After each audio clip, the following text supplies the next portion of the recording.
So by having a lot of internship experiences, I kind of knew what I liked and what I didn't like. So I had internship experiences in inventory control, sourcing, and then production. So production was by far my favorite thing, so I knew that when I was going into the career fair my senior year, I wanted to find an operations job. I wanted manufacturing.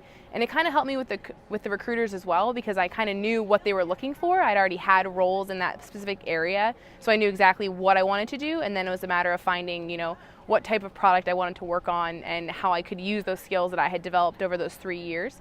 I also had a lot of other experiences. Even though I didn't love inventory, I understood it. So that's something that a lot of people who solely stick in one area, they find something they love right away and don't have those other opportunities. They might not have that experience or the ability to talk to something that they wouldn't have done before. So I had a lot of other things that played into the fact that I could work in operations, but have a lot of background knowledge too, and that made finding a job a lot easier.